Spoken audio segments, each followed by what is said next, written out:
How to export on Soundation. Hello everyone, welcome to another tutorial. In this tutorial, I'll show you how you can export sound on Soundation, and this is how to go about it. The first step is for you to log into your Soundation account, just like I've done here. And then once you're logged in and you're about to your page, the next step is for you to select the project whose sound you would like to export. Okay, so after selecting the project, you'll be taken to the projects page.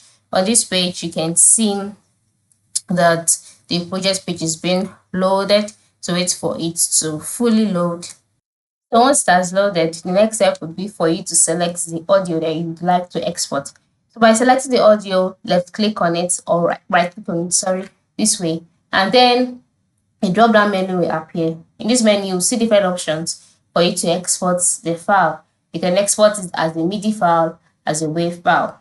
In order for you to export a file on Soundation, you have to ensure that you have the paid version of Soundation, not the free version, okay? So you can just decide to click on upgrade after selecting the kind of format or the kind of output that you want, and then you'll be taken to the next stage where you'll be asked to where you'll be shown the different plans available on Soundation. So you will be asked to select the plan that you want, and after selecting the plan that you want, go ahead, make your payment, and after making your payment, you'll be able to export the file successfully. So this is how you can export on Soundation. Thank you for watching and have a good day.